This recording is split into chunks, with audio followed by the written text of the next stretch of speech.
siya ay ang kanyang presensya ay kasama natin, ay kahit bagyo, kahit unos ang daanan natin, kakayanin natin yan. Ang iba, diyan mo napapatunayan ang pagiging tunay na Kristiyano, no? Dahil hindi totoo na mali na sabihin na sa panahong ito tayo ang asin ng sanlibutan. Dahil ang asin, pagka nabasa, ano mangyayari? Natutunaw. So, asin ako ng sanlibutan, kaya pag umulan, wala ako sa church, tunaw ako. Hindi ho tama yon. At hindi tama na tayo ay nagpapalate-late pa sa ating mga gawain. Amen? Tama po ba? Dapat ba ang Kristiyano pagdating ng linggo, late? Pero pagdating ng trabaho, maaga tayo. Diba? Ano ba naman ang masasabi sa atin ng Panginoon pagka ganyan? Diba? Tama po ba? Sino sa inyo dito, mga estudyante, ang pasok nyo sa school, 6:00? Taas kamay. O yan, no? Yung panghapon, siyempre, 12:00 yun, di ba? 6:00, anong oras kayo nagre-ready? Lucy, panggabi, hapon ka pala, no? Brad, anong oras ka nagre-ready? 5. Ibig sabihin, gising ka na ng 5. Kahit pupugag-pugag ka pang gano'n, kailangan gumising ka. Bakit? 6:00 ang pasok eh. Tama? Tama po ba? Pag linggo, anong oras ang Sunday school? Ang hirap gumising ng kahit 8:00, ano? Pag linggo. Sabi ni Satanas sa atin, dinadaganan pa tayo pag Sunday na, nakadagan sa atin si Satanas. Ang bigat gumising. Diyan mo makikita sa simpleng pamamaraan, yung pagmamahal natin sa Diyos. Yung mga teacher natin, wala namang masyadong pakialam sa atin yun. Yung mga boss natin, wala namang masyadong pakialam yun. Pero takot tayo pagka tayo malilate pagpunta sa kanilang school at sa kanilang mga kumpanya. Pero ang Diyos na nagbibigay ng lahat sa atin, pati yung trabaho meron tayo, lakas na meron tayo, pag in-approach natin, late tayo. Kanina sabi nung choir director, kakanta lahat. Kasi naintindihan niya naman, umuulan. Ang iba, hindi niyo nakita ditong kumanta. Bakit? May mga toyo ba kayo? Ha? May mga pinagdadaanan kayo? Kumbaga sa babae, may buwan ng dalaw ba kayo? No, so, sa susunod, wag mo nang pakantahin kaya, pagka ganon. Tanggalin na sa choir yung mga ganyang may attitude. Ha? Hindi marunong talaga kung minsan sumunod. Nakalagay na doon, kumanta kayong lahat. Tapos nandito, singing na nga, hindi pa rin kumakanta, naobserbahan mo. Ano ba naman paglilingkod yan sa Panginoon? Inuuna natin yung attitude natin kaysa sa Panginoon. Ha? Magbago tayo, ha? Anak tayo ng Panginoon, hindi tayo anak ng sanlibutan. Now, sabi ng Bible sa 1 Peter chapter 2, ye also as lively stones are built up a spiritual house. Verse 5, an holy priesthood to offer up spiritual sacrifices, ano sabi? Acceptable to God by Jesus Christ. So ating pong pag-aaral ay pagtutuloy dun sa ating series dito sa 1 Peter. Tinatakil din po natin to sa DBS. Yung iba sa inyo, choir member, di kayo nanonood ng DBS, no? Yung mga nagre-review, understandable. Yung may mga klase pa during that time, understandable. Pero yung iba na wala naman, hindi ko maintindihan. At pangalawa, ang dami nagko-comment doon, mga 21. Pero makikita mo ang nanonood, 11. Paano yun? Ano yun? So yung pang mga hindi nagko-comment, yung pa yung nanonood. Yung mga nagko-comment doon, comment lang talaga. Diba? So para bang sa akin, nonsense. Hindi ako nagagalit kasi kaunti nanonood. Kumbaga, nangihinayang ako sa pagkakataon na sa ibang church kasi alam nyo, lalo na kung ang gawin ko pa dito, katulad nung nakikita ko dun sa ibang simbahan, daily in the temple. Meron silang ganun. Every morning, lahat ng Sunday school teacher, lahat ng mga song leader, lahat ng, sabi ko, walang matitirang song leader dun, pati Sunday school teacher siguro. Pag ginawa ko yun na daily in the temple, kailangan nandun sila bago pumasok. 5:00 ng umaga, nasa church sila before pupunta ng pasok or kung ano man. palagay ko walang matitira maglilingkod. Of course, hindi yon doable. Pero yung DBS, I don't think hindi natin kayang gawin yon. Tama po ba? Wala nang sumasagot sa akin. Mukhang nagagalit na kagad kayo. Katotohanan pa lang yung sinasabi ko. Ang DBS po ba ay mahirap gawin? Mahirap po bang magbukas ng bagay kung wala kay internet, no? Para manood ka ng live, dapat ba ang may load ka din dapat? Magkano dapat ang load nun? Bakit pag nanonood kayo ng mga serye, meron kayong pang panood? Yung iba sabi, bawi ako saan yan? Sa replay. Maniwala ka, hindi nga nanood ng live na nandun yung mga kasama mo eh. Manonood ka mag-isa. 'Di ba yung may mga ads na, yung may mga hindi nyo gagawin yun. So, basta sa church, ginagawa natin lang lahat para tayo ay matuto. Mahalin ang salita ng Diyos. Manalangin. Yung iba, hindi lumalago, panalangin pa lang, pakinggan mo ang prayer, parang pambata pa rin yung prayer. Bakit? Hindi na nananalangin araw-araw eh. Ang ating attitude, hindi din nababago. Bakit? Kulang tayo ng salita ng Diyos at ng panalangin. You see? Hayaan natin ang salita ng Diyos baguhin ang ating isip, ang ating puso, ang ating gawa. Now, si Pedro, again, dito po sa chapter 2, verses 1 to 10, yung ating unang lesson pa lang, unang point, yung ating position kay Jesus Christ. So, sa chapter 1, ang diniscuss doon, yung ating, sino tayo? Sino tayo sa Panginoon? At dito po sa chapter 2 naman, verses, the whole chapter, papakita naman natin kung ano na dapat ang ginagawa natin bilang tayo ay na kay Kristo. So sa unang bahagi, sa verses, actually 1 to 3 lang ata to, 1 to 10, ay yung position natin kay Jesus Christ. That's point number 1. And under that, sa verses 1 to 3, sabi ng Bible sa verse 2 o verse 1, wherefore seeing, laying aside all malice and all guile and hypocrisies and envies and all evil speakings, as newborn babes, desire the sincere milk of the word, that ye may grow thereby. If so be ye have tasted that the Lord is gracious. Asan po ang Bible nyo? Yung mga visitors, binigyan na ng Bible? Ayan. May Peter yan. Na lang sila, ha? Okay, sa verses 1 to 3, tatlong bagay, Paano tayo lalago sa pamamagitan ng salita ng Diyos? Paano tayo lalago sa pamamagitan ng salita ng Diyos? Sa verse 1, ang sabi, i-reject natin itong mga bagay na ito na kasalanan. Sa Sunday School, pinag-aaralan natin yung past, present, future tense ng kaligtasan. And almost tapos na tayo doon. Sa past tense, we are saved from the power of sin, from the penalty of sin. Meaning, hindi na tayo pupunta ng kapahamakan sa impyerno, kundi patungo ka na ng langit dahil ikay mananampalataya na kay Jesus Christ. At wala nang mababago doon. Kahit yung kasalukuyan at yung panginaharap na mangyayari, hindi na maapektuhan yung pangnakaraan na desisyon mo na panampalatayanan mo si Kristo bilang tagapagligtas. Dahil si Kristo ang nangako, ang sino mang sumampalataya sa Kanya, isang besesan lang yon ay maliligtas.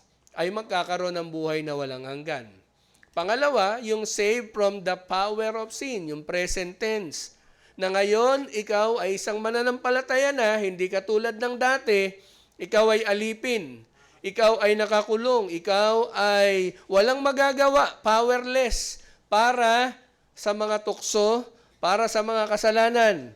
Wala kang magagawa, kundi sundin ang gusto ng laman.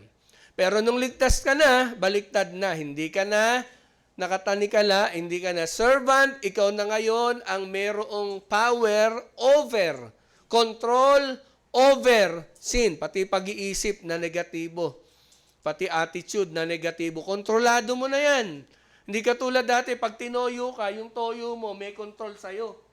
Yung ugali mo, yun ang may control sa'yo. Kristiyano ka na eh. Hindi ka na dapat napapangunahan ng toyo mo. Hindi ka na napapangunahan ng iyong attitude. Dapat ang lagi mong isinasaalang-alang. Ano ba sabi ng Bible? Sabi ng Bible, ganito, magkaroon ako ng pagmamahal, magkaroon ako ng pagpapatawad, magkaroon ako ng pangunawa, maging pasensyoso ako. Yun ang susundin ko kasi meron na akong control over sa sin. Amen? Dahil yan ang ating pinag-uusapan dito sa verse 1. 5 mga kasalanan, 5 mga bagay na dapat alalahanin natin sapagkat ito ang mga dahilan ginagawit ng kaaway na sisira sa atin. Pananampalataya, sisira sa ating unity sa mag-asawa. Sisira, makinig, sisira sa unity ng family. Sisira sa unity ng simbahan. Ulitin ko, itong kasalanan na ito, 5, marami pa yan, pero itong 5 lang ito, binanggit dito, sisira ng iyong buhay, personally. Sisira ng unity ninyong mag-asawa. Bagong kasal o matanda na kayo mag-asawa, magse-celebrate na kayo ng 50 years, pwedeng masira ang magandang samahan yung mag-asawa pag meron itong 5 bagay na ito. Naintindihan po ba natin? Kaya ito para sa lahat. At ito ding mga kasalanan ito ang sisira sa unity natin as a church. Amen? Ito ding kasalanan na to ang maaring sumira sa magandang samahan ng isang dapat ay masayang Kristiyanong pamilya. Ano yung number 1? Malice. Okay, this is under growing by the word. 3 bagay. Number 1, reject sin. Reject sin. Okay? Matatandaan nyo kaya to? Nabagay, ma-sharp naman tayo dito. Kayang-kaya natin tandaan yan. Ano? So, wag nyo nang isulat yan. Wag nyo nang in-notes yan. Medyo magpaano-ano na lang tayo. Wag nyo gamitin yung Bible nyo. Kailangan laging malinis yan. Wag nyo sulatan. Diba? Para natatandaan natin, matulungan natin yung sarili nating matandaan yung mga pangaral. Ito pa naman yung ayaw ng demonyo na matutunan natin. Yung mga bagay na may kinalaman sa kanya. Yung kung paano natin siya mapapagwagian. Yung kung paano natin siya makokontra. Yung kung paano natin siya maka-counter-attack. Because we are under attack, tandaan niyo yan. Wala tayong gera dito sa Pilipinas, pero meron tayong gera spiritual. At yung gera na yan, hindi yan hihinto. Hanggat nandito tayo sa mundong ito, yung bakbaka na yan, hindi yan titigil. Ngayon, kung lalambot-lambot kang Kristiyano, kukunti ang arsenal mo, kukunti ang bala mo, kung ikaw ay parang, di ba, cowboy na may baril, walang bala, may bulsa, walang pera, talo ka lagi sa gerang ito. Ngayon, inaarmasa natin kayo ng mga salita ng Diyos, ng mga katotohanan dito, para paglaban natin sa kaaway natin, si Satan, meron tayong bala, meron tayong, kumbaga yung term nila sa laro, may palag tayo. Amen? Nakabuild ka na ng mga, ano tawagan? Ano yung binibuild? Ha? Item, may mga items ka na. Ay, alam nyo yan mga naglalaro ng Mobile Legend. Ang problema sa inyo, magaling kayo mag-build ng mga items sa Mobile Legend Pero sa spiritual na buhay, di ba? Anong level lang natin? Kalaban mo, level 13 na, ikaw nasa level 5 pa lang. Kaya, di ba, kahit na mag-SS ka, basic attack lang ng kaaway, bagsak Nakikinig ba? Nakikinig? Ha? Konting bagay lang kung minsan, hindi natin mapagbigyan, maunawaan, pag-aawayan na, pagdidiskusyonan na, pagdadahilan na magkatampuhan, maging dahilan na para pagchismisan. Bakit? Mahina Wala tayong palag lagi sa kaaway. Tandaan nyo, si Satanas, Sira ulo niyan. Walang mawawala dyan. Kahit anong gawin niya sa buhay niyan, impyerno na yan. Walang hanggan, susunugin siya doon. Ang gusto niyang gawin, ang mga Kristiyano, hindi niya na madadala doon kahit anong gawin niya. Problema, ang mga Kristiyano, pagka nadali pa ng kaaway, natempa ng kaaway, natukso pa ng kaaway, hindi ka magiging effective na Kristiyano. Yung supposed to be ay magiging pakinabang mo sa Panginoon, mawawala. Iyon ang gusto ni Satan mangyari sa atin. So ano yung una? Malis. Ang ibig sabihin nito, kasamaan. Yung kagustuhan mo na makasakit ng ibang tao. Iba yung sinasadya, iba yung hindi sinasadya. Totoo namang may mga bagay na naging careless ka, naging pabaya ka, hindi ka masyado nakapag-isip, nakasakit ka ng ibang tao. Yun, maiintindihan mo. Paminsan-minsan lang yun. Pero, itong malis, intentional, palagian, talagang may plano, talagang masama ang kanyang binabalak. At ang taong merong malis, natutuwa kapag merong mga ibang tao na bumabagsak din. Siya ay bitterness na to the second level. Alam niyo yung bitterness, masama na yun, tama? Ang bitterness, yung bang kahit kamayang ka, nakangiti kang gano'n, pero sa loob mo, nakangiti ako, pero sa loob ko, diba, nagpupuyos ang galit ko sa'yo. Nakakita na ba kayo ng taong gano'n? Hindi nyo mararamdaman yun. Sa kanya lang yun.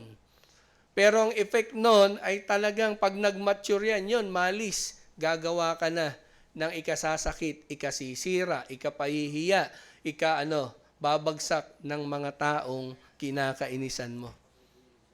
No, parang ang malis, sabi ko nga dun sa DBS, para kang uminom ng lason, pero ang gusto mo pala, masaktan yung iba. Yung iba yung mamatay. Ikaw ang uminom ng lason. Ganun ang malis. Ikaw ang nasisira. Ikaw ang naapektuhan. Are you listening? Huwag kayong magkaroon ng malis. Bitterness, malis, it will always hinders spiritual growth. Hindi ka nalalago. Kunyari, malago na ako, matagal na akong Kristiyano, madami na akong alam na verses, marami na ako na ipaglingkod sa Panginoon. O kaso nga lang, hindi ka nalalago. Hanggang ganyan ka na lang ulit. Hindi ka na magamit ng Panginoon. Hanggang ganyan ka na lang, hanggat hindi mo alisin yung bitterness and malice sa buhay natin. And you will not enjoy the Word of God. You will not enjoy the ministry. You will not enjoy being with the church members. Bakit? Kasi sa puso mo, meron kang konting mga grudges. Sabi naman, Pastor, konti lang naman. Tampo lang naman ako sa iyo, Pastor. Kasi sa dami-dami ng mga umaten, parang ako lang yung kinakausap mo. Di ba? Minsan, ganun kayo dyan pag nakaupo. Bakit ko alam? Kasi nakaupo din ako dyan minsan. Matagal ako naupo sa posisyon nyo. Bilang member na nararamdaman ko din, parang si Pastor ata sandaan kami nandito, pero parang lahat ng sinasabi niya, ako ata, kulang na lang pangalan. O, gusto niyo ba lagyan natin pangalan? Gusto mo ba, Kim, pagka may kasalanan ka, babanggitin ko yung pangalan mo? O, siyempre, hindi. Hindi man natin gagawin yon, di ba?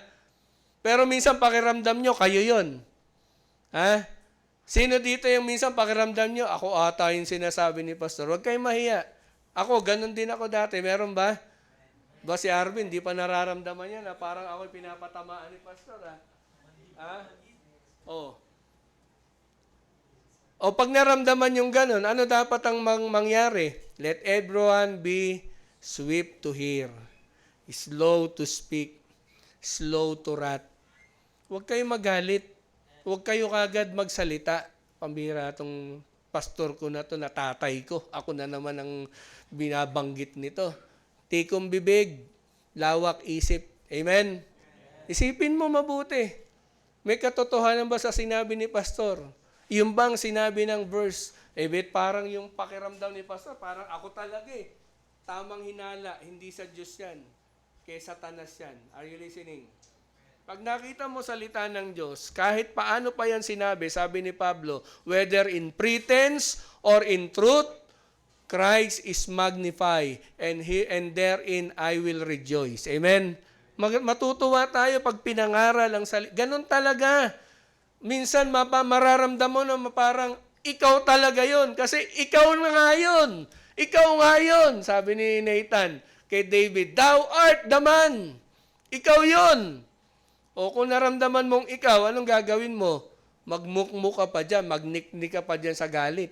Hindi. Humingi ka ng tawad sa Panginoon. Humingi ka, Lord, ako po yun, inaamin ko, baguhin niyo po ako. Ganun lang kasimple ang salita ng Diyos. Pangalawa, guile. Ang ibig sabihin ng guile, deceit, trick, scam. Nung isang araw, si Nanay si Nanay Agravio ay nag-PM sa akin. Pero alam ko, hindi siya yun. Iyon yung nagmura sa akin. Sabi ko, ganun ba? Sige nga, pag Facebook muna tayo, pakita niya sa akin yung mukha niya. Tapos minura na ako eh. Nahack yung dating account ata nung nanay ni Ma'am Leng. At yun, nangihiram ng 6'5", ganito, ganyan. Sabi ko, hindi naman manghihiram sa akin to si nanay. Pwede pa to manghingi. Alam niya na magsabi lang siya ganito, nandun. Kaya sabi ko, scam na naman to. Hindi na ako naghintay na mamura ulit ako nung kausap ko.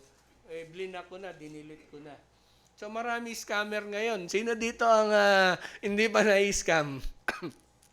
Sino ang nai-scam sa inyo sa cellphone? Taas kamay. Nakapagdala ng awa. Kasi tayo, compassion. Tayo naman, siyempre, nakakalaki ng puso. Pag, ang dami-daming tao, nilapitan ako nito. Ibig sabihin, meron naintindihan niya, matutulungan ko siya. Tayo naman, awang-awa, send kagad 500. Send kagad ng 1,000.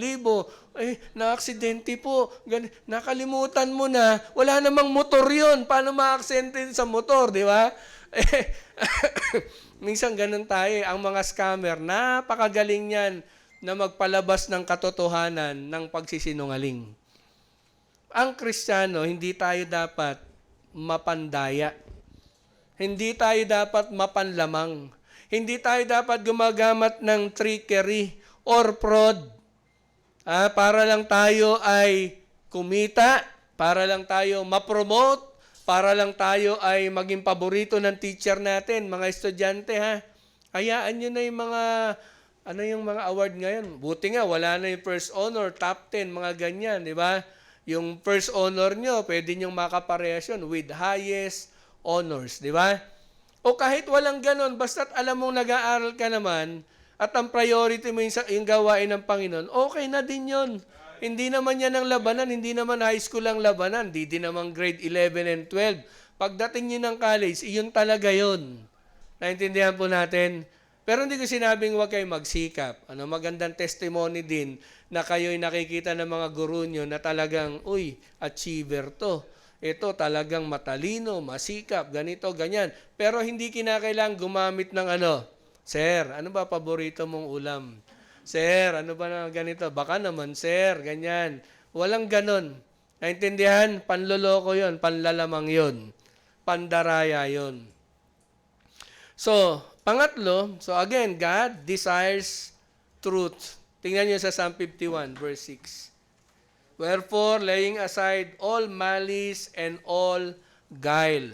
Tingnan niyo po sa Psalm 51, verse 6.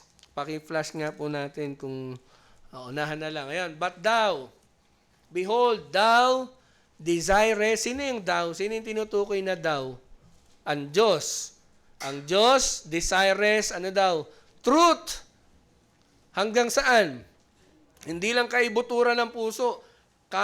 Ating kaluluwa, ating buong buhay, ating isip, inward parts. He desires truth.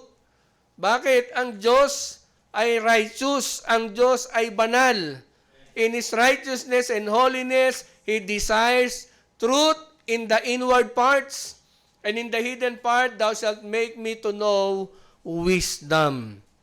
Yan po ang sabi. Kaya walang guile. Hindi dapat sa atin magkaroon ng guile o panlilinlang. Pangatlo, nasisira sa ating pamilya, sa ating mag-asawa, sa ating pagkakaibigan at tunay sa pamilya ng church, sa atin personally, ay pag merong hypocrisy. Sabi sa verse 1, laying aside all malice, all guile, and hypocrisies. Sa Greek, ganun din ang Greek word niyan, hypocrisies. Ang kahulugan, pretending. Again, katulad nung sinabi natin sa chapter 1, merong mask, wearing a mask, acting, parang mga artista, kagagaling mag-portray ng mga karakter, ng role nila, pero sa totoong buhay, hindi naman ganun. So, hypocrite seeks the praise of men rather than the approval of God. Hypocrites will always proclaim his own goodness rather than the goodness of God and the goodness in others. Anong sabi ni Paul sa Philippians chapter 2, verse 4?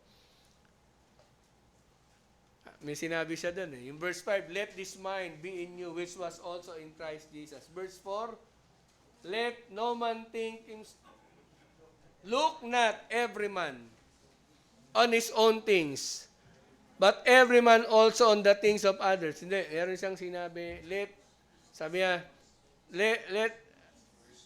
verse 3, sabi doon, let each esteem others better than themselves. Alam niyo, para mawala yung kuminsan kayabangan natin, huwag mo na isipin, ikaw yung pinakamagaling.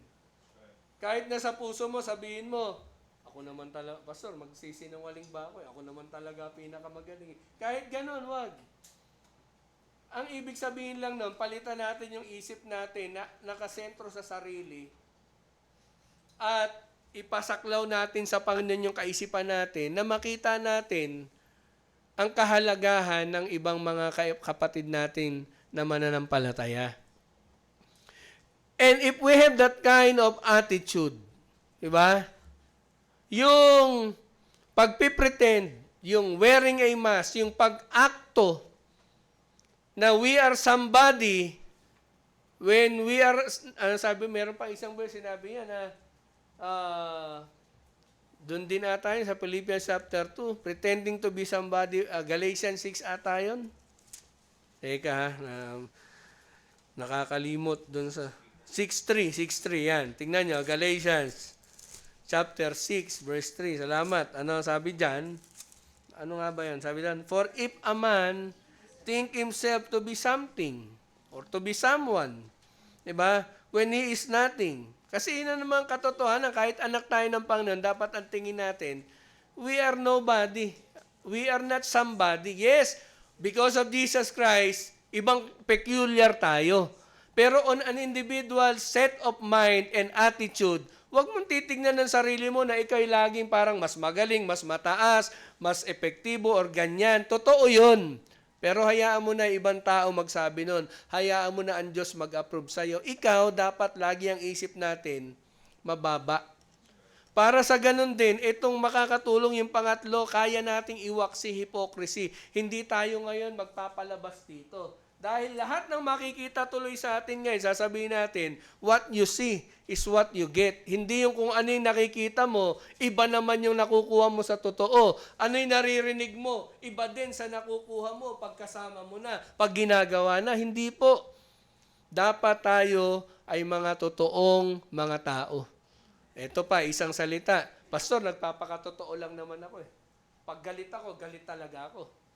Pag masama loob ko, Lord tuloy, Pastor, nagpapakatotoo lang ako, pinapakita ko masama loob ko. Mali. Ang totoong Kristiyano, masama na loob, hinahayaan niya, binibigay niya sa Panginoon. Tama? Talaga namang nakakasama ng loob ang mga tao kung minsan. Kahit ako, aaminin ko, hindi nyo aaminin. Sumasama loob nyo sa akin. Di ba? Kasi baka mamaya sinasabi, si pastor, ganito, ganyan. Maaring totoo ka din doon.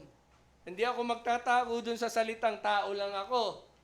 Pero yun ang katotohanan, tao din tayo. Minsan, di ba, tulak ng bibig, kabig ng dibdib, mga ganun ba? Mga worker lang, minsan, sasalitaan ko ng hindi naman maganda, kundi minsan alam ko masakit. Totoo pa rin naman yun. Di naman ako nagsisising sabihin yun. Pero pag nakita ko na sila, naalala ko na yung mga sakripisyo nila sa gawain ng Panginoon. Naalala ko na yung liit ng allowance na nabibigay ko sa kanila. Parang naaawa din ako. Parang nasobrahan na yung sinasabi ko sa kanila. Pero hinahayaan ko na lang, Lord, mangusap kayo, ituruan nyo itong mga worker na to, na tanggapin yung ganong mga salita. Kasi totoo naman din yun. Hindi ako nagpapaliwanag sa inyo, pero pinapaliwanag ko na rin. Dahil yun ang totoo. Walang hypocrisy. Pero again, yung sinasabing madalas nagpapakatotoo lang ako, ang totoong Kristiyano mapagmahal. Amen? Ang totoong Kristiyano mapagbigay. Ang totoong Kristiyano mapagpatawad. Ang totoong Kristiyano habang tumatagal na Kristiyano, lumalawak ang pangunawa. Hindi yung maliliit na bagay lang, di ba? Hindi ka lang napagtimpla ng kape. Hindi ka lang naalok ng soft drinks. Nagtampo ka na. 10 taon na nakakaraan. Brad, naalala mo ba? 5 kami. 5 kami. Hindi ko matatanggap yung ginawa mo sa akin. 5 kami, pero binigyan mo 4 lang. At sa 4 na yon, hindi pa ako yung kasama. Kaya Brad, masama yung ginawa mo. Lahat maiintindihan ko, pero yung bagay na yon, big deal. Pambihira, soft drinks, big deal. Pag may ganyan, lapit kayo sa akin, bibili ka ko isang case na soft drinks. Pero hindi pa rin maalis ang tampon yun. Bakit? Kasi nga, something. Minsan, pag galit tayo, sasabihin natin, nagpapakatotoo, lalabas ko yung galit ko. Nagtatampo ako, magpapakatotoo, lalabas ko yung tampo ko. Hindi po ganun. Ang tunay na Kristiyano, dapat nababanaag sa atin ang karakter at ang attitude ng Panginoong Jesucristo. Yung sinabi niyong pagpapakatotoo, yung lumang pagkatao natin yun. At ang dating nun, parang ang ginagawa mo, umaakto kang okay, pero may wear ka pala ng mask, lumang pagkatao yun nakikita sa'yo. Alisin mo yan, alisin mo yung mask na yan, and live like a true disciple and follower of the Lord Jesus Christ. Pangapat, envy. Andito pa lang tayo dun sa yung reject sin. Envy. Ano naman po yung envy? Hindi tayo tinawag ng Panginoon para maligtas pagkatapos ay maging artista tayo sa simbahan. Although may mga dito yung nag-i-skit. Pero sa simbahan dapat talagang totoo yung ipakita natin na asal ng Kristiyano. Ang tunay ng Kristiyano dapat dito sa pulpito, kaya ako kumbaga pag ako sinopla ng Panginoon sa mga ikaw nga yung pastor ikaw nga yung dapat ganito Alam niyo ba na pagka may mga ganong pagkakataon sa buhay ko, minsan parang ayoko na mag-preach, gusto ko lang bumaba, gusto ko na ipasa yung bagay na ito. But still, we have to go on. Hanggat binibigyan tayo ng Diyos ng pagkakataon, sige lang. I-rebuke mo yung sarili mo. Wala lang iyakan pagka ikaw ay na-rebuke ng mga tao, ng salita ng Diyos. Kailangan marunong din tayo makinig. So, dapat pareha sa pulpit, pareha sa bahay, pareha sa trabaho, o kahit mamalengke ka, ganun ka pa rin, hindi nagbabago. Hindi ka madaya. Nakita ako minsan pag tumatawad. Sikat pa ako pagka doon sa Divisoria. Sa Divisoria naman, pag sinabi 160, tawaran mo yun, mga 50. Sobra naman. Parang ako, di ko ata kaya. Pero ganun talaga presyo Bibigay sa'yo mga 80. Kalahati. Pero minsan, pag nakakita ka na magtataho, huwag mo nang tawaran. Yun talaga halaga nun. Yung 2 piso, 5 piso nilang naman, wag mo nang, akala mo, galing kong makipagtawaran hindi, masamang tao ka. Kapraso lang yung kinikita, kinukuha mo pa. Akala mo magaling ka, hindi, para kasi Satanas. Di ba? Hayaan mo na yung gano'n. Pero pag mga damit, tawaran, walang problema yan. Ganun talaga yon. Pero may mga bagay na talagang nakatakda na, huwag mo nang palitan. Meron akong kilalang gano'n. Nakuha? Hindi, Brad, hindi mo nakuha. Nahiya lang sa kapal ng mukha mo, kaya binigay yan. Ako, hindi ko gagawin yung ginawa mo, Brad. Hindi na lang ako kakain ng taho, kesa na parang ninanakawan ko yung magtataho dahil binarat ko pa siya. Biruin mo ba, pasan-pasan niya yan, buhat-buhat, madaling araw. Tapos halos hihingiin mo lang. Napunta tayo sa magtataho. Huwag mandaraya, huwag mangi-scam. Lalo na yung mahihirap, huwag niyong i-scamin yan. Alam niyo sa Panginoon, ang sabi ng Bible, kahit yung mga disipulo ng Panginoon, huwag nyo lang kakalimutan yung mahihirap. Ha?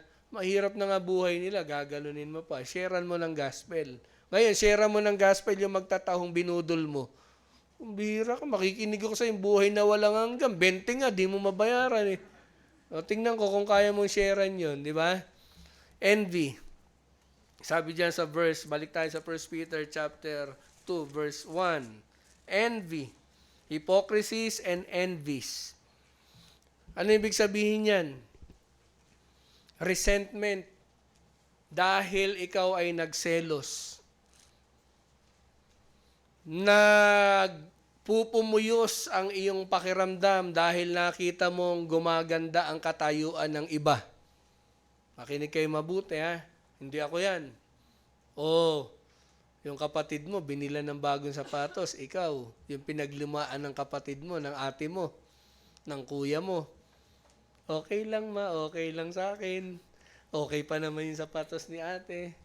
Diba? Pero, puro na lang si ate. Para tandaan yung prodigal son, ha?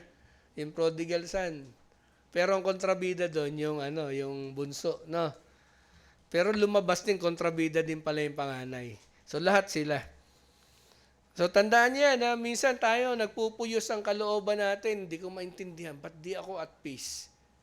Merong envy sa puso mo. Over sa yung kapitbahay, kapatid, churchmate, o sino man. Asawa, anak, o ano man. At alam niyo kung nagsasalita lang yung envy, ano sasabihin niyan? Kung hindi ko makukuha yan. Di ba parang litanya dun sa mga, kung hindi ka mapapasakin, hindi ka rin dapat mapasa kanya. Yun ang envy. Narinig niyo ba yung mga ganong litanya? Siyempre, mapapanood niyo lang yan sa mga Tagalog telenovela, di ba? Kung hindi ka mapapasakin, walang aangkin sa'yo. Ano na ibig sabihin? Gagawan mo na ng masama yan. May example ba tayo sa Bible nung ganong turo ng envy? O yung istorya ng envy? O yung unang magkapatid, si Cain at si Abel. Anong ginawang masama ni Abel kay Cain? Wala. Parehas silang merong offering. Parehas best of the flax and of yung mga prutas ang inoffer nila. Kaya lang, yung isa, kinalugdan ng Diyos, yung isa, hindi. Not that, hindi yun best. Kung papansinin nyo sa Hebrews chapter 11, tingnan nyo saglit. Sige, verse 3 ata yun. By faith, ano sabi patungkol kay Abel? Abel offered up, ano daw? Tingnan nyo ha.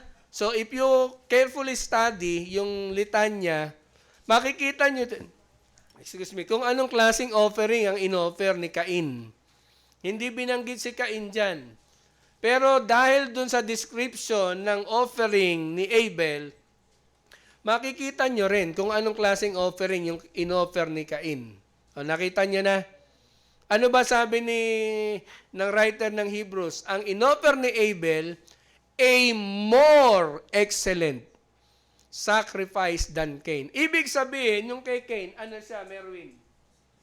Excellent. Excellent din, tama? Kasi kinumpare niya, dadalawa lang naman yan eh. More excellent. Kung ito'y hindi maganda, walang more excellent, di ba? Kaya more excellent, excellent din to. Kaya lang, ito yung mas excellent. Kaya yung offering ni Cain, okay din eh. Ang problema, ito ba'y tama? ito ba'y nire-require ng Diyos? Ito ba ay by faith? Kasi kung by faith yan, susunod siya sa kung ano yung sinabi ng Panginoon. Kinakailangan may dugo. At iyon ay ginawa na ng Panginoon. At sinabi na siguro ni Adan at ni Eva how to offer that pleases God. So, kaya sabi diyan, a more excellent sacrifice than Cain.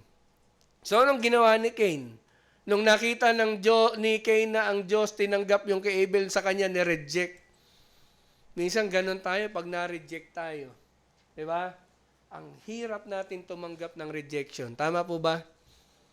Sino sa inyo yung daling-dali pag na-reject kayo? First 5. 6 na lang nga kayo, hindi ka pa na first 5.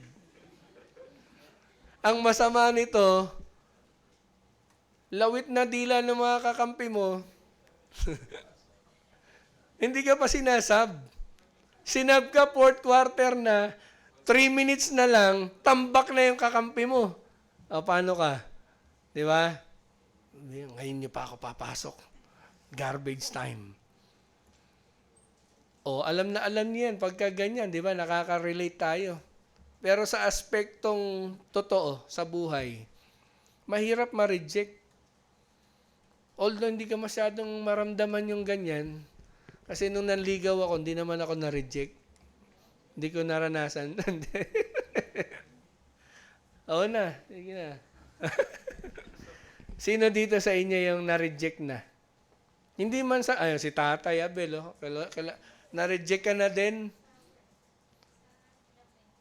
Sa trabaho, di ba? Ako din, nag-exam ako. High school graduate lang naman talaga ako noon ng Baya PEPT. Nag-exam ako doon sa may Kalumpit. Ano nga ba? Tessin ba yun? Tessin Company. Gawaan ng poste. Nag-exam ako. Feeling ko na perfect ko yung exam. Sabi ko, yes, matatanggap ako nito. Pagpunta ko doon, hindi po kayo hinahanap namin trabahador eh. Kaya ko po yan, yung mga ganyan-ganyan. Matyaga po ako.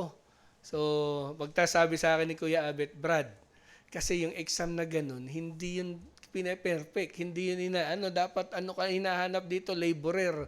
Baka mamaya kasi pag natanggap ka doon, magmagaling ka pa doon sa mga supervisor o kung ano. So, yun pala yun. Sabi ko, pambihira. Nung panahon na yun, sabi ko, ba't ganun? Mali ba sagot ko? Parang andali lang naman ang trabahong gagawin doon, hindi ka pa natanggap.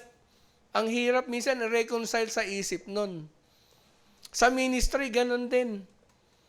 Nung kami ay kay Pastor Ray, nag-abroad siya. 4 kami mga deacons, naka-schedule lagi yan, mag-preach. Ay madalas ako'y nalalagay sa umaga. Minsan, hindi ko alam, big deal sa kanila kung minsan yung ganun. Ano ba kaibahan ng umaga sa kahapon? Pag umaga ba, mas magaling ka, ikaw yung pinakamagaling kasi pang umagaw eh. O kayo mga nagpipreach dito, pagka kayo ay nasa schedule ng umaga, pang Friday lang ako, ang talent ko. Nakita ni Pastor, pang Friday lang ako. Wow, may ganun pala. Walang ganun. Pagsalita ng Diyos yan, kahit patayan, birthday, dedication, morning service, Sunday school, evangelism, revival, missions conference, di ba? Sa mga pastor, ganun din minsan eh. Missions conference. Ano lalagay mo dun sa pangalan ko? Di ba? Doktor, ilagay mo dyan, Minsan ganun eh. Sa dami-dami ng pwedeng pagpilian, ikaw napili, dapat ganun ang attitude natin. Amen? Hindi yung para bang, pambihira, hindi ako ang napili, hindi akong inilagay, hindi ako ang ganito, hindi akong ganyan. That is why, itong recently, di ba, kahit na ano pa ang kagustuhan, hindi nang nasunod, okay lang. Bakit? Imagine niyo kung nandun tayo ngayon, baka mag-aaway-away kayo dito pag nawala ako. Although malaki ang kumpiyansa ko na baka mas lumago pa to pagka nawala ako eh. No, amen ba? Mabuti wala nag-amen. Mahihiya naman ako pagka ganun. Alam mga kapatid, may mga bagay-bagay na kailangan lang natin gawin yung tama. Pag ginawa mo yung tama, okay na yon. Pag ginawa mo yung kalooban ng Panginoon, okay na yon. Si Abel ba, habang naglalakad sila ni Cain, nagyayabang kaya si Abel? Cain, ano masasabi mo? Kainin mo na lang yung mga in-offer mong pagkain dyan. Hindi tinanggap ni Lord, no? Ano ka? Magaling kasi, sinabi na kasing ganito. May ganun kayang usapan? Hindi ko lang alam. Wala sigurado. No? Pero habang naglalakad sila, anong ginawa ni Cain? Hinampas sa likod. Kung ano man pinahampas sa kanya, patay si Abel. Bakit? Simpleng grievance. Kasalanan ba ni Abel yun? Na tama yung ginawa niya? Makinig nga kayo mga kapatid, kung minsan naiinggit tayo, nagagalit tayo, nagtatampo tayo, at para bang nagiging masama ang tingin natin, ang pakisama natin, ang pakitungo natin sa kapwa natin, mananampalataya, simply because parang nakikita mo, parang siya atang pinapaboran. Dapat ako yun ah. Diba sasabihin ni Mark, dapat ako yun ah. Bakit lagi si Frederick? Diba? E de, huwag kang makipagkompetensya sa kapatid mo. Kakampi natin yan eh. Tama ba? Kakampi natin. Kung nakita mo na siya ay magandang ginagawa sa kanya ng Panginoon, e di, tingnan mo din, baka meron kang pwedeng gayahin na magiging maganda rin ang tingin sa atin ng Panginoon. Pero pag nanguna kasing pagkatao natin, yung pride natin, ang pumapasok sa ating isip na mananatili sa puso natin, yun ang mahirap. Pag lagi mong iniisip, ibang ang direksyon yan. Hindi naman pasok dito, labas doon. Dapat ganun tayo pag sama-sama. Pasok dito, labas doon. Baliktad eh. Salita ng Diyos, pasok dito, labas doon. Masamang bagay, masamang isip, pasok dito, linger sa isip. Pag nasa isip yan, ano mangyayari? Papasok yan sa puso. Are you listening? Siyempre, pag nasa puso, medyo mananatili lang dyan, control ka pa ng konti, pero isang araw, lalabas siya ng outlet, hahanap yan ng bagay na magagawa mo kung ano laman ng puso mo.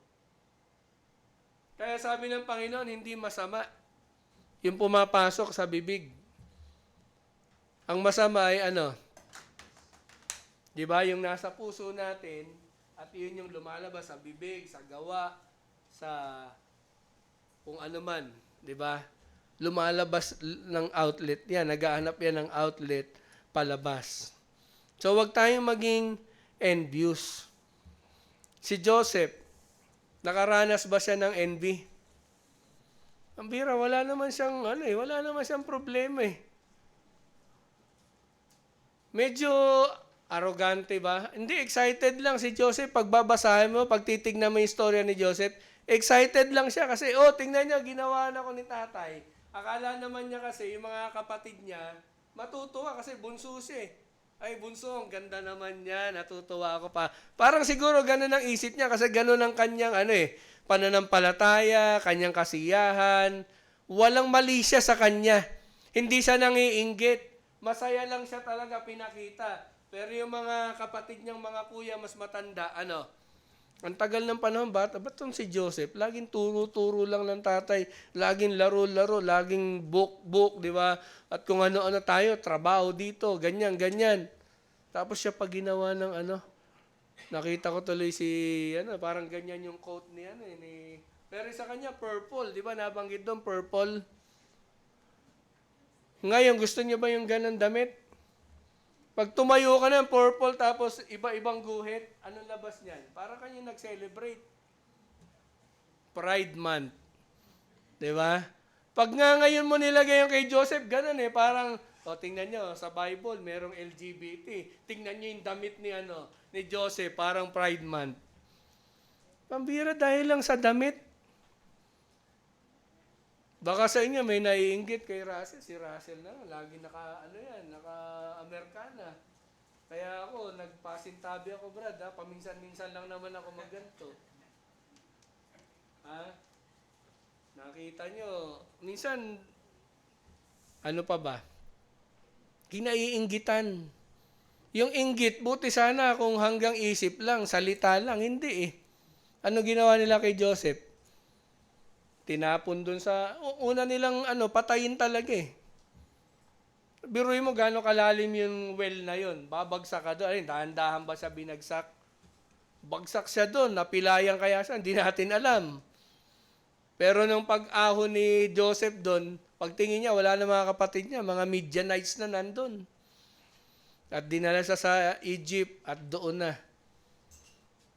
nangyari yung mga kahindik-hindik na pangyayari sa kanya. Pero tingnan niyo si Joseph. Si Joseph ba nagkaroon ng ng malis, ng anger, ng hatred, ng bitterness? Wala eh. Sabi niya, God meant it all for good. Lahat ng ginawa niyong kasamaan, makinig, plinano ng Diyos yun. Dahil meron siyang mabuting purpose. Hindi lang sa akin, kundi sa ating lahat. Si Jesus Christ ba nakainggitan din? Kaya nga siya napako sa krus eh. Of course, yung pagkapako sa krus, plano ng Ama yun. Pagtubo sa atin. Pero humanly speaking, pwede mo sabihin, ang dahilan kung ba't siya napako doon, yung inggit ng mga religious leaders. Tama? Yun. Kaya sabi ni Pedro doon sa chapter 2 ng Acts, dahil sa kalokohan nyo, dahil sa mga kasalanan nyo, ay crucify nyo yung Messiah ng andun sa Acts chapter 2 sa preaching ni Apostle Peter. Ang envy, marami ng sinira yan. Kung yung tukso, maraming buhay at bahay ang sinira. Ito nga mga young people na to, pag i-interviewin ko, sino kasama mo sa bahay? Ganito, ganyan. Ay, hindi na ako minsan nagtataka na ganito, ganyan. Kasi even nung ako yung nagtatrabaho bilang teacher, sa 50 o 40 estudyante doon, kalahati, produkto ng broken family. Kung hindi iniwanan ng nanay at tatay sa lola, yung tatay sumakabilang bahay, yung nanay sumakabilang bahay, both sides eh. Sa panahon natin, normal na yung ganon. Sa mundo. Ang masama, may mga Kristiyano din, minsan ganon na nangyayari. Kasi nga, ulitin natin, etong 5 bagay na to, pag di natin to na-control, ganyan na mangyayari sa buhay ng mga kahit mananampalataya pa. Tandaan nyo, sino kausap ni Pedro dito? Sino ka ina-address niya? Sino kausap nito? Sino kausap ni Pedro dito sa 1 Peter? Mga Kristiyano to na nasa iba't ibang lugar because of persecution. Kaya sabi niya, mayroong tendency na ang luma nating kaisipan, ang luma nating gawi, ang luma nating pagtrato, ang luma nating attitude, ang luma nating mga kasalanan ay mabalikan. Ano sabi? Lay aside. Huwag niyong pagbigyan. Isantabi niyo. Alisin niyo. Alin? Envy. Baka nakikita niyo ang ginagawa sa inyo ng mga ibang tao. Baka nakikita nyo ang nangyayari sa ibang kapatid nyo. Ba't kayo lang? Mas matindi ang inyong problema. Sila ganito, ganyan. Huwag kayong maging envious. Huwag kayong magkaroon ng jealousy. Hapagkat ang envy, marami ng sinira na relasyon yan. Mag-best friend kayo, magkaibigan kayo, magkumpare kayo, kung ano man kayo. 'Di ba? Magka-partner kayo, sanggan dikit, dikit ang puso, diyan pa yung mga sabihin niya, magkakabit po ang pusod namin yan eh. Pero di kayo magkapatid. Ganyan ninyo i-describe ang inyong samahan. Pero anong dahilan? Anyari. Bakit nasira ang relasyon? Siguro isa doon, envy. Envy. Panlima. Ano sabi doon sa verse 1? And all evil speakings. slander, evil speakings, paninira. Kaya tayo, even sa church, tinuturo, pag meron tayong problema sa kapatid, puntahan natin. Kausapin natin. Sabihin natin sa kanya yung mali niya. Kahit sino pa yan. Hindi natin ito ikukwento. Hindi natin to i-chismis. Kaya ang tawag doon chismis din eh. Hindi lang ang chismis po, yung hindi mo yung hindi mo kinumpleto yung salita. Maaring yung sinabi mo naman, sinabi ni Kim patungkol kay Kenneth, na siya ay talagang mas gwapo sa kanya, di ba, ay totoo. Pero sinabi mo sa ibang tao, yun ang problema. Alam mo, Kenneth, may kasalanan ka sa akin eh. Mas gwapo ka sa akin eh. Eh sinabi mo pa sa iba yun. Totoo naman na sinabi mong ganun. Pero anong sense? O yun, wag na yan, baka masyadong mababaw. May ginawang mali si Merwin kay Kim.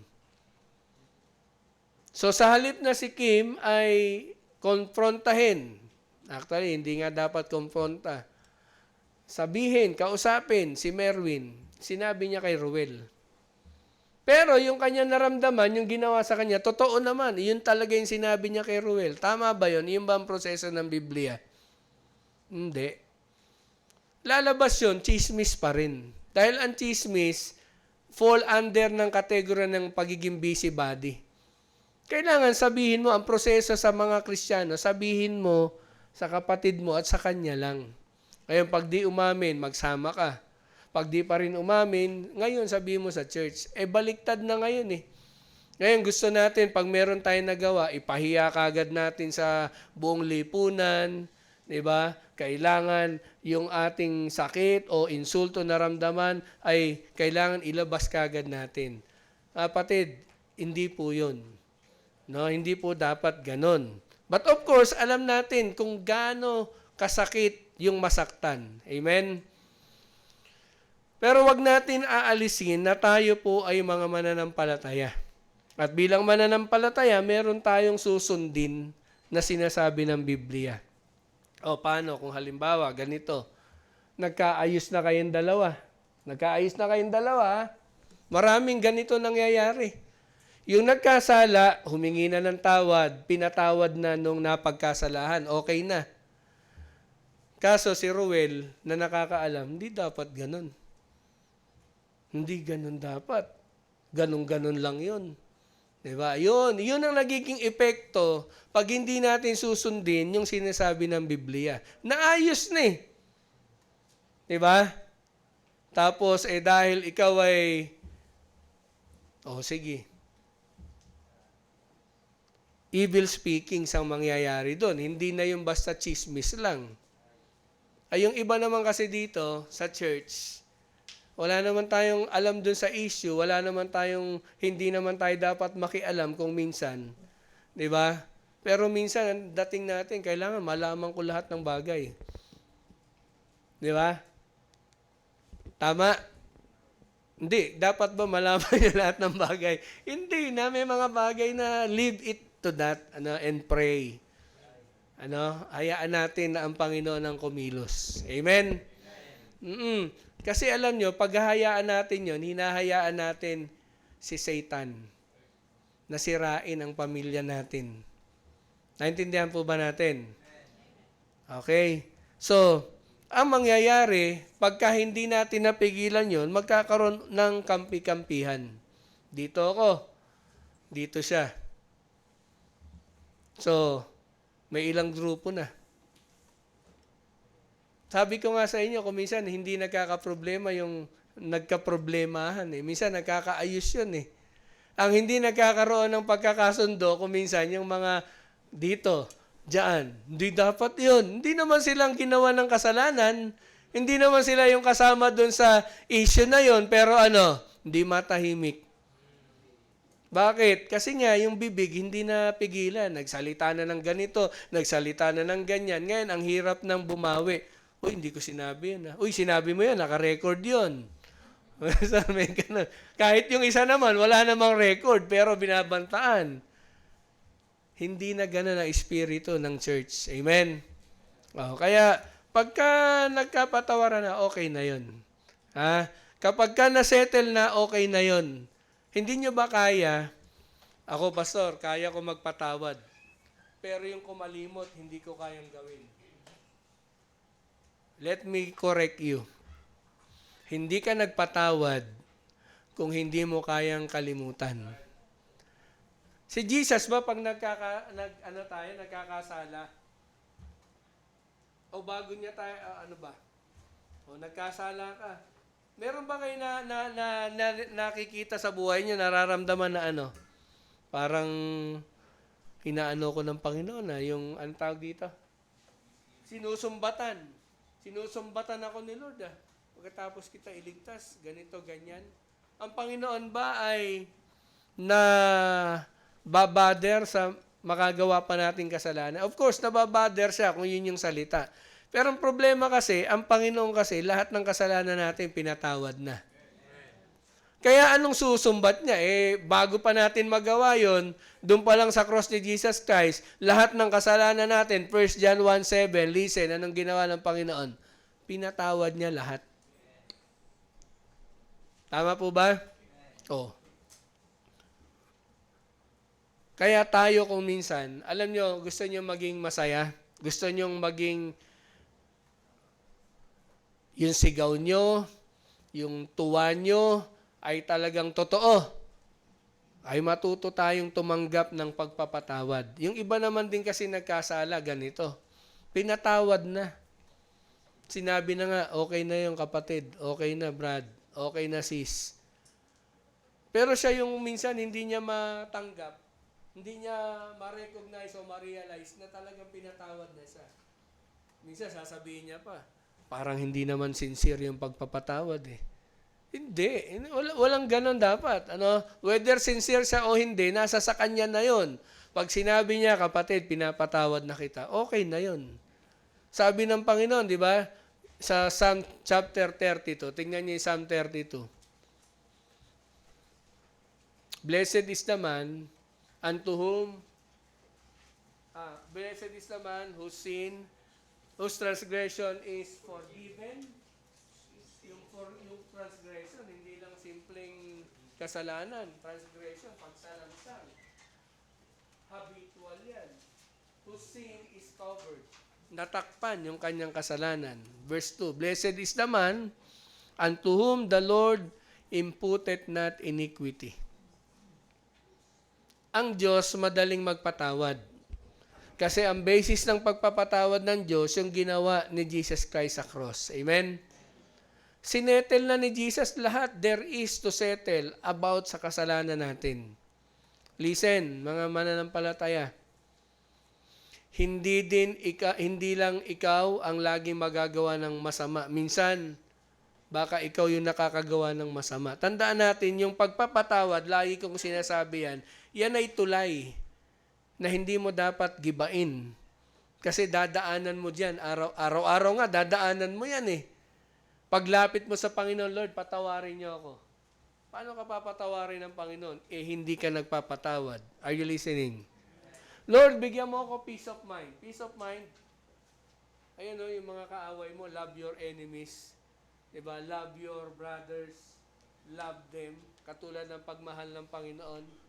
At pag nagsabi na nagpapatawad tayo, totoong nagpapatawad tayo. Dahil wag mong tangkain na hindi totoo yung pagpapatawad mo dahil isang araw gagamitin niya ng kaaway para sirain ka. Gagamitin ng kaawayan para ikaw yung maganda mong direksyon patungo sa paglilingkod sa Panginoon ay mawala. Huwag mong hayaan madalawahan ka ng kaaway. Kaya ako sa totoo lang, sabi ko nga sa inyo, talagang ang hirap pag ikaw yung magkakamali. Buti pa yung ikaw yung magagawa ng pagkakamali. Bakit? Madali lang yung magawan ka ng pagkakamali. Di ba? Magpapatawad ka lang. Pero pag ikaw yung nagkamali, di ba? Kahit alam mong pinatawad ka na ng Panginoon at sinabi na ng tao pinatawad ka, yung ibang mga kunyari nakakaalam ng pira-piraso ng mga bagay-bagay, yung paminsan yung para kang pag tinignan ka, pinapatay ka na eh. Kinukrucify ka sa cross eh. Ha? Nakikinig ba? Nakikinig? Ha? Yun yung mga taong sabi nga ng Panginoon, di ba? Kung sino yung walang kasalanan, o ikaw kumuha ng bato, balibagin mo. Ikaw bumato. Minsan may mga Kristiyanong ganon. Ano sabi? At ano mangyayari dyan? Hindi makakatahimik yan na magsalita ng masama. At yung masama na yon nagiging slander na ngayon. Bakit? Tapos na eh. Speaking against one another. Alam niyo sino gumagawa nun? Si Satan. Si Satan is the accuser of the brethren. Pinag-aaway-away tayo niyan. Hinuhusga, ano yung accuser? Inaakusahan niya ang Diyos sa atin. Katulad ng ginawa niya kay Job. Job, Lord, kaya naman matapat sa si Job Bakit? Binabakuran mo ng kayamanan eh. Tanggalin mo yan, tingnan mo. Sumpahin ka ni Job. Anong sabi ng bandang huli? Anong sabi? The Lord give it, the Lord take it away. Blessed be the name of the Lord. Di ba? Hindi niya nasubukan. Tapos si Job naman, di ba? Aakusahan niya ang Diyos sa kanya. Baliktad naman. Ang Diyos, aakusahan niya sa kanyang lingkod. Ang lingkod naman ng Diyos, aakusahan ng Diyos sa kanya. Baliktad. Job, nire-retain mo pa yung integrity mo. Ganyan na ginawa ng Diyos mo sa'yo. Curse God and die. O, di ba? O minsan, pag hindi siya nag-effective, He will accuse us with one another. Eto si Job, dumating yung mga kaibigan niya. Akala ni Job, salamat, may comforter na ako. Pagsalita ng mga kapatid niya, sabi ko na Job lumabas din ang tunay na katotohanan. Akala ko, perfecto ka. Yung pala, makasalanan ka din. Something like that. Inaakusahan sa isa't isa, pinagsasabong. Pero tandaan nyo, ang kaaway natin si Satanas. Amen? Minsan, makakagawa talaga ng mali kapatid mo, pero hindi siya si Satanas. Are you listening? Ako, makagawa ng masama sa inyo. Siguro, makapagsalita ng lampas doon sa dapat sabihin ko. At yung ramdam mo na sakit, legit. Pero kung ganito, na nare-rebuke ka, dahil ikaw ay nagiging chismosa, wala ka namang kinalaman sa mga bagay-bagay, usapan ng mga kapatid, issue dito sa kapatid, kinukwento mo, hindi mo naman, di ba? Kasalanan yon. Tamaan ka, manginig ka dyan, manigas ka, o magbago ka. Hindi ka magiging masaya pagka ganun. Tandaan mo ha. Tandaan nyo mga young people. Hindi tayo tagapagpalawig ng mga maling istorya. Sabihin ng maling istorya, sabi ko, ulitin ko ba, paliwanag ko? Maaring tama, totoo yung sinabi ni Kim kay Roel, pero hindi mo dapat sabihin yon. No? Dahil wala kang kinalaman dun. Huwag nating hayaan na tayo kontrolin ng ating bibig. Dapat tayo kumukontrol sa ating bibig. Tingnan niyo sa James chapter 3 verse 6. Ang tongue is a fire, a world of iniquity. Ano nga sabi sa inyo ng mga bata pa kayo? Ewan ko, narinig niyo ba to? Sino sa inyo dito nagsisiga o naglalaro ng posporo? May posporo pa ba ngayon o puro digas na? Sino nagsisindi pa ng posporo? Mga gasol nyo. Ingat kayo ha. Baka sumabog yun ha. Pero nagsisindi kayo. Naglalaro ka ba ng Chloe?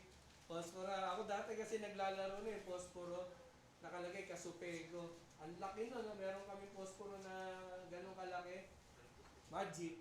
Tatayo ko yung ganyan. Tapos pipitikin mo. Diba? Tapos minsan meron pa akong ipa doon. Diba? Tatargetin mo hanggang masunog. Anong sabi na matatanda? Huwag maglaro ng apoy. Bakit daw? Mahal ang posporo. Hindi. Huwag maglaro ng apoy kasi isang palitong posporo lang, yung bahay namin nun, gawa sa nipa, gawa sa mga kahoy, pagka nadikit lang ng konti, sunog yan. Walang apoy na papatay, tupok yan. 'Di ba? O sila coach nun, nasunugan, nasa Pasig. Hindi ko alam kung nasunugan o sinunugan.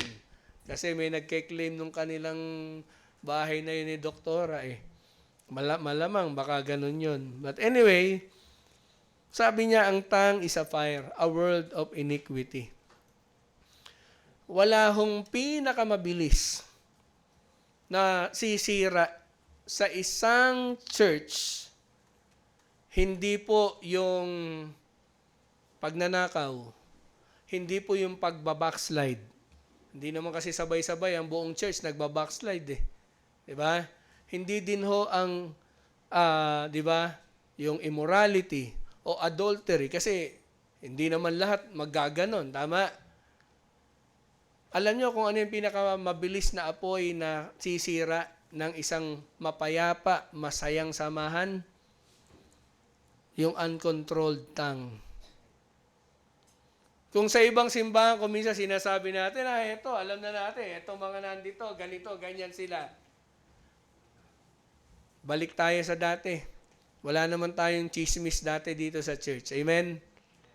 Are you listening? Pastor, ngayon meron. Kaya patayin ka agad, patayin yung apoy. Are you listening?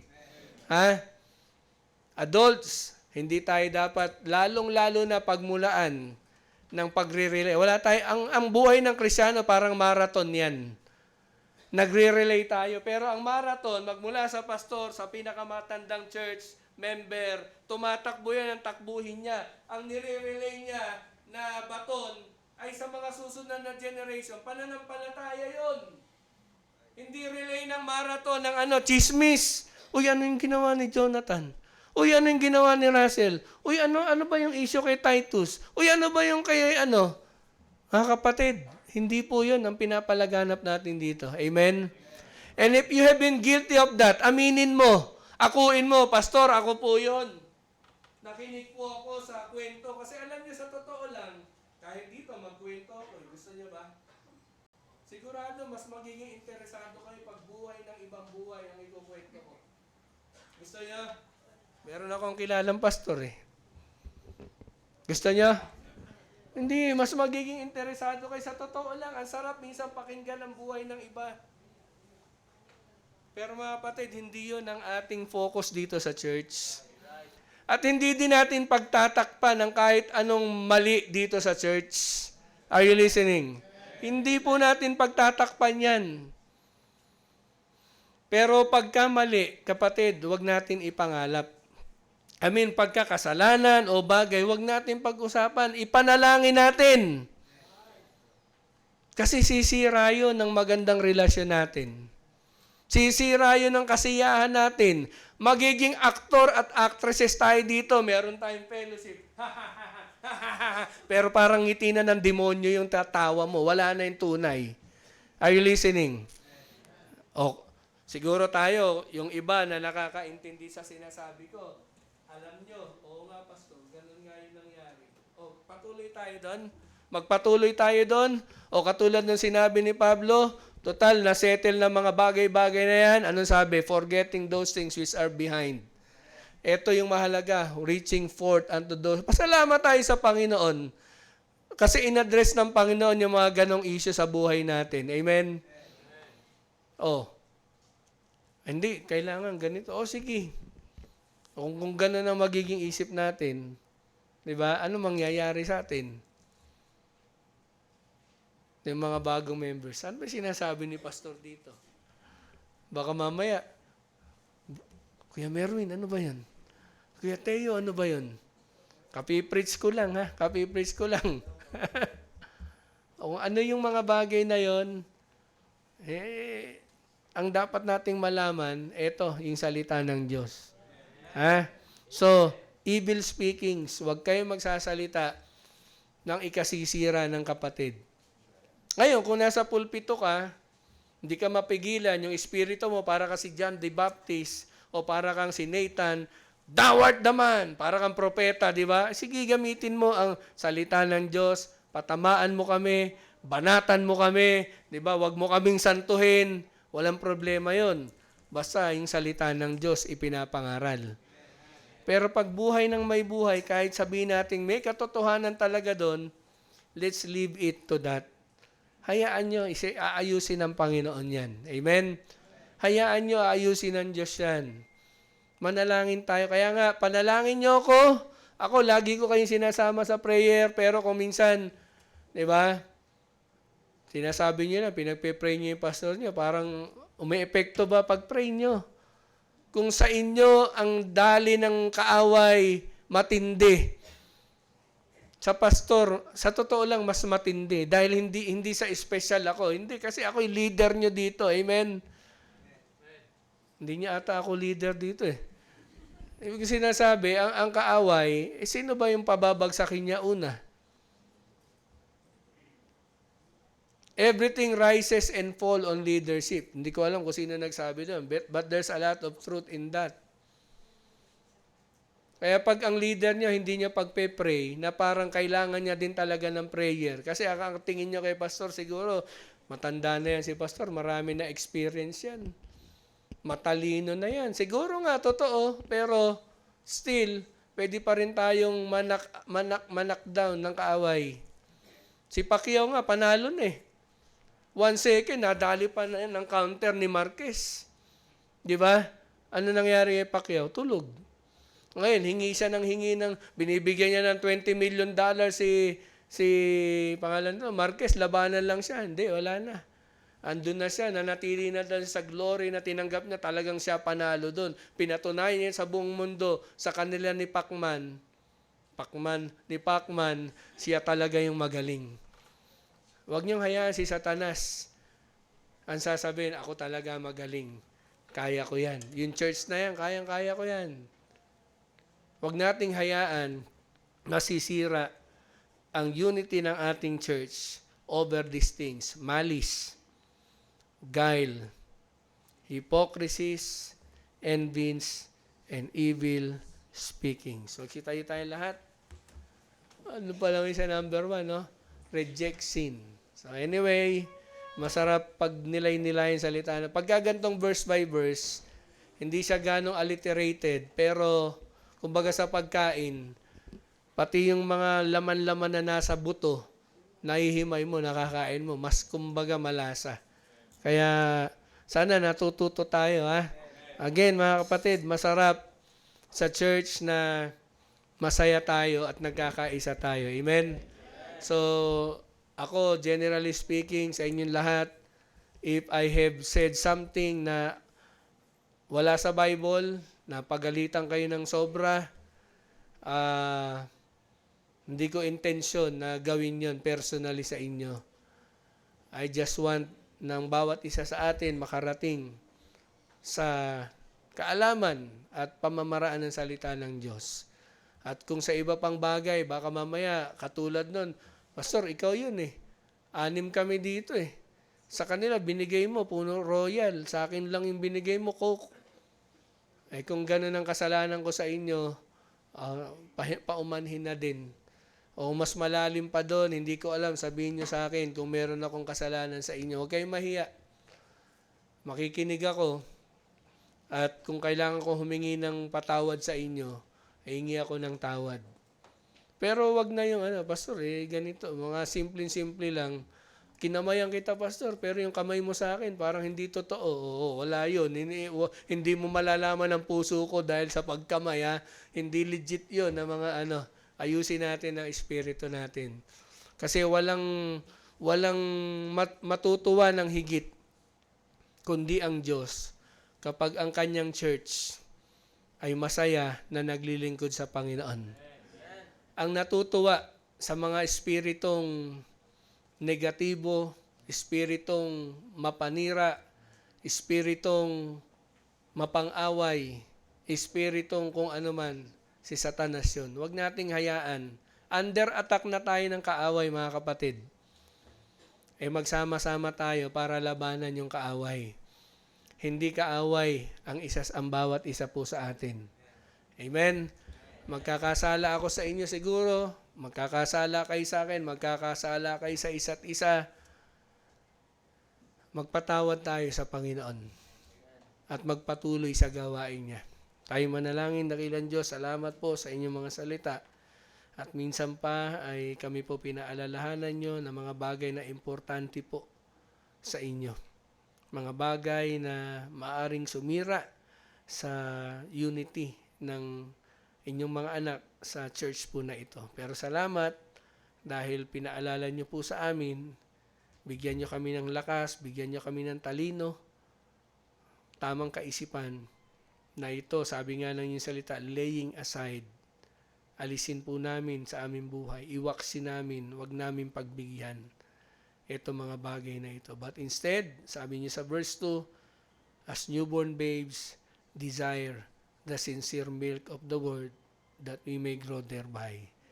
Salamat po o Diyos, pagpalain niyo inyong mga anak na nakinig sa inyong mga salita at tulungan niyo na ito'y sundin namin sa aming buhay.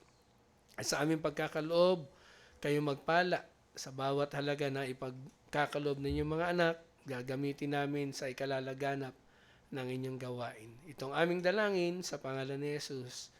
Amen.